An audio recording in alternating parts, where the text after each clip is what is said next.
Hey SnapFlash fam! Tensions are rising in Botswana as university students nationwide prepare for a massive protest against the UDC government, and it all boils down to one broken promise. Stay tuned as we unpack what's really going on. President Duma Boko promised to raise student allowances to 2,500 pula. Months into his term, students say, "Where is the money?" Allow me to speak to the president of this country. President Advocate Duma Boko. Allow me to say, you are a liar. You are turning us into liars. And you intend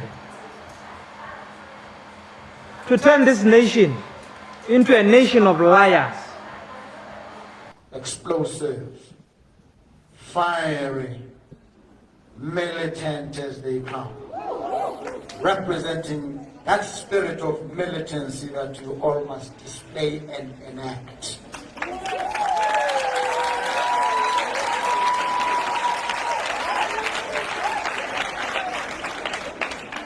You can choose to be a slave and fear to speak for the fallen and weak. Or you can choose, as Tolstoy says, to squeeze the slave out of you ounce by ounce. With petitions growing and strikes looming, is Botswana's youth losing patience with the UDC? Before we get into this heated story, make sure to hit that subscribe button and tap the notification bell so you don't miss any of the biggest stories shaping Southern Africa. Let's jump in. On the campaign trail, President Duma Boko made a bold commitment, increasing tertiary student allowances to 2,500 pula. But months later, students say that promise has gone up in smoke, and they're not staying quiet. In what's shaping up to be one of Botswana's biggest youth-led movements in years, students across universities and colleges are mobilizing under a powerful banner. No leaders, no parties, just students. They're calling out the government for choosing propaganda over action and accuse official student leaders of being too cozy with the ruling party. "They're captured," said one student rep. "They don't speak for us anymore." Allow me to speak to the president of this country. President Advocate Duma Boko. Allow me to say, you are a liar. You are turning us into liars. And you intend to turn this nation into a nation of liars.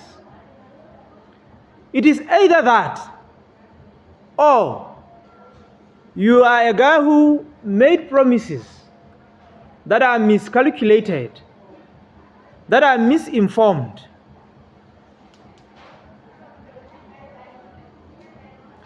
And your response to our demands, or to us petitioning and radicalizing our efforts, will confirm either of the two, whether you lied to us or it was a simple mistake of miscalculated, misinformed promises. Why do we say that you are a liar and you might turn us into liars? Well, like we said, you said before November passes 2024, that has not happened. Some of us were campaigning for UDC. We were campaigning for UDC.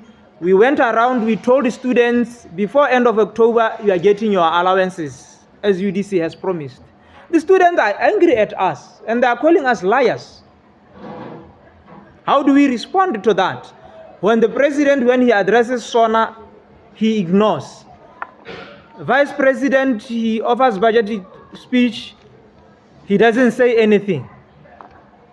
The minister keeps on saying stories that are inconsistent.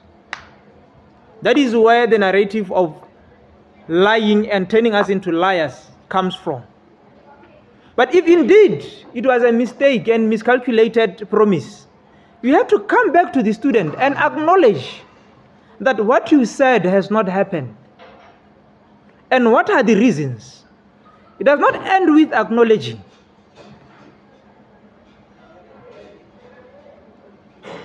You apologize. then you give us in clear terms the dates, the times in which students can expect this. Because it is going to catch up with you one way or another. It is already showing that what we promised is not coming and nothing substantive is coming on board. The president of this country also, you are one person who's always been there for the student community. We've always protested. We've always striked. We've always gotten into trouble. And we are always with us. You are never distant. You are never far. Today we feel your silence. Today we can see your distance. Some of us who campaigned for you are left to bear the brunt of your unfulfilled promises. You have to answer to this question of whether you are a liar or, like you said, umufokodi hela who erred and who needs to acknowledge it and say about it. That is what I will say you to the president. I'm one of the people even to this time who believes that you can be listened to, and perhaps with the right push, maybe something can come out of it. I'm going to speak now to Honorable Minister Maele and say to him, I don't know whether you are being played for a fool and you are aware, or you are just a fool who is not aware.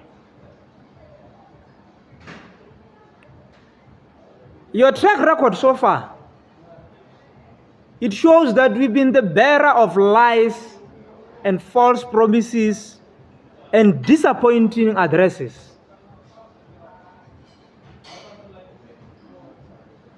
Whenever the government tries to manage PR and the narrative Gakanya 2.5, you are the one who dishes all these falsehoods. And there is a disturbing narrative right now.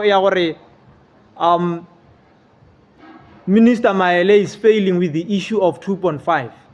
I do not believe that the cabinet or the government has given you the 2.5s or attend the modest beginning, kana wajelo or whatever. I believe that is the failure of the government. However, on the ground, it appears as if when I know you are not doing your job. There are those within the UDC government who are busy crying and say, Maele out, where is 2.5? You are going to be a scapegoat. You're going to be used as a scapegoat of the failure of your government. Be aware of it. If you are not, then perhaps it will not be far from reality that you are not an honorable minister, you are a foolish minister. Don't be the bearer of disappointing news. Don't be the bearer of lies. Come closer to the students. Come and address them. We are not going to be entertaining a narrative. It is already boring, it is already disappointing. But some of us who know better, the failures of your ministry are not necessarily unique to your it's a government issue, or the government of the day is not prioritizing students. I can attest to the fact that on the 7th of February, at an SRC union press conference, I said to the minister ahead of the budget speech, Mr. Minister, what do you put in your budget if you have never come to our campuses to see how things are on the ground?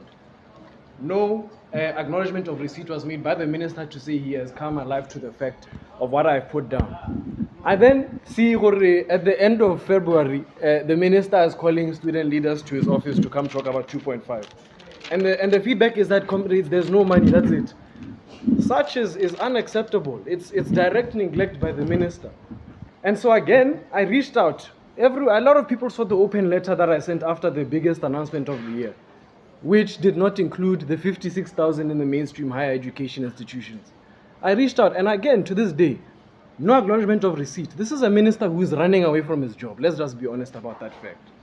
And a lot of people like to come and then come with this story of, but where are you going to get 2.5 from? There's no money in this government. Why was there no money when number of special elected councillors were increased? Why was there no money when pension for old people increased? Why was there no money when furniture allowance increased? Or it's only when it comes to student issues that now there's no money and we must wait.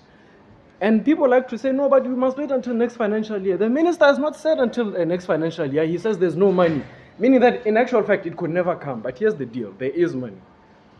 Why do we live in a government, and Honorable Ndaba spoke about this during his budget speech. In paragraph 26, you can go and research it. The government is owed at a local authority level, both city council, both town council, both district council, are owed a collective 765 million pula in property rates and about 28 million in service levies. But that is what they are owed because the government has only been collecting at a 56% rate over the last 2 years. So we have a government that has almost 800 million pula entitled to, but does not touch it for some reason. And so if the vice president was serious about his strategy to collect, and we are to then indeed have access to this 800 million pula as a government, as a student population, that will easily fund our increase from 1.9 to 2.5. Because the mathematics is simple. I want to propose a phased approach to this. The minister, I believe, should first increase allowance to 2.2. Now, this is merely a suggestion. There's many ways you could tackle this thing. But if you go from 1.9 to 2.2, that's an increase of 300 pula. You multiply it by about 56,000 students in mainstream higher education. You need about 101 million. So out of almost 800 million, we can't fund a project here with 101 million. There's no such thing as there's no money when it comes to this issue. And that narrative must change today. So why do we strike? We've been neglected, we've been lied to, and this issue is going to be taken seriously because we're not going to allow the minister to sustain himself on this silence and this avoidance of real issues. When students are suffering today.